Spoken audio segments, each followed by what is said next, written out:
अस्सलाम वालेकुम and welcome to another video. आज की वीडियो में हम बात करेंगे गुलाब के पौधे की कि हम कैसे गुलाब के पौधे को कलम की मदद से जो है उगा सकते हैं। ठीक है, इसके अलावा मैं आपको गुलाब के पौधे के लिए एक बहुत ही ज़बरदस्त किस्म का फर्टिलाइज़र भी बताने वाली हूँ, जिससे आपका पौधा जो है वो सारा साल जो है फूलों से हरा भरा रहेगा। गुलाब का पौधा उन पौधों में शामिल होता है जिसको आप कलम की मदद से उगा सकते हैं।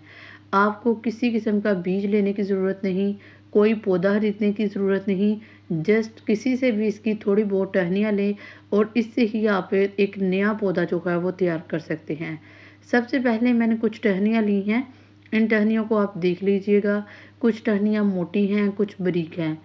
यहाँ पे आपने क्या करना है, आपने एक कैंची लेनी है और जो टहनियाँ जो है वो ग्रीन हैं उनको हम रख लेंगे और जो ब्राउन हो चुकी हैं हम उनको उतार के साइड पे कर लेंगे।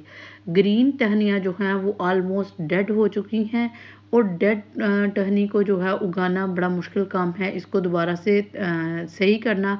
इसलिए आपने क्या करना है, इनको निकाल देना है और ग्रीन मोटी टहनियाँ जो है अच्छी वाली जिनकी ग्रोथ हो सके आपने वो ले लेनी है, उनको अलहदा कर लेना है। ठीक हो गया। अब क्या करना है, अब हम इनको करेंगे साइड पे और अब हम लेंगे जी हल्दी। हल्दी एक ऐसा फर्टिलाइज़र है जिससे आपके प्लांट के ऊपर फंगस नहीं लगती। इसके अलावा आपका प्लांट जो है इससे ग्रोथ जो है वो जल्दी करता है। 1 चम्मच जो है वो मैंने हल्दी ले ली है और 1 बाय 1 क्या करना है, मैंने जितनी भी इसकी टहनियाँ हैं इनको दोनों साइडों से हल्दी लगा लेनी है। दूसरी तरफ आपने क्या करना है, मिट्टी को चेक करना है कि मिट्टी किस किस्म की है। मिट्टी आपने हमेशा गुलाब के लिए वही लेनी है जो अच्छी जो है मिट्टी हो, जिसके अंदर कंपोजिट्स हों, इसके अलावा मिनोर हो, तो आपने वही मिट्टी लेनी है। ठीक है, ज़्यादा गीला नहीं करना क्योंकि गुलाब के पौधों को ज़्यादा पानी नहीं चाहिए। इसको हर 2 दिन के बाद आपने पानी लगाना है, तो इसलिए आपने कम जो है वो पानी वाली जगह पे इसको रखना है।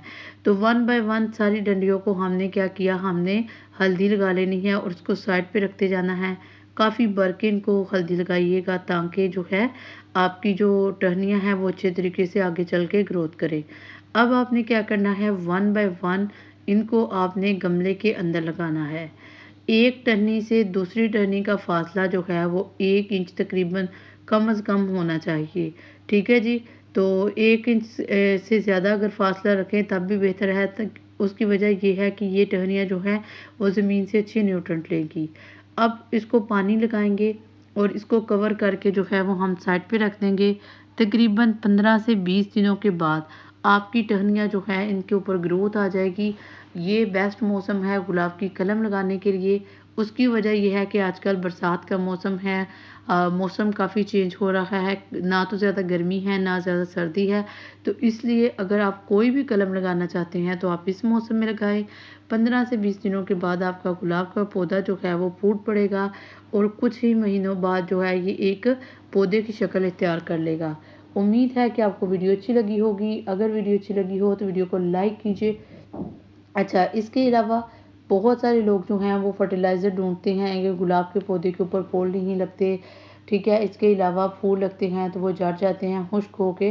तो उसके लिए बेहतरीन फर्टिलाइज़र ये है कि आपने 1 चम्मच हल्दी लेनी है और गुलाब के पौधे जो है उसकी मिट्टी में ऐड कर देनी है। हल्दी मैं आपको बता चुकी हूँ ये आपके प्लांट को फंगस से बचाती है, इसके अलावा उसकी ग्रोथ को बेहतर करती है, मिट्टी की कंडीशन को बेहतर करती है। जैसे हम अपने बालों के ऊपर कंडीशनर लगाते हैं, इसी तरह हल्दी जो है ये भी हमारी प्लांट के लिए एक प्लांट की मिट्टी के लिए एक कंडीशनर से कम नहीं है। तो आपने हल्दी ही अपने पौधे को देते रहने हैं। उम्मीद है कि आपको वीडियो अच्छी लगी होगी। अगर वीडियो अच्छी लगी हो तो वीडियो को लाइक कीजिए, शेयर कीजिए और कमेंट बॉक्स में अपनी कीमती राय का इजहार ज़रूर कीजिए। मिलते हैं किसी और वीडियो में, तब तक अल्लाह हाफिज़।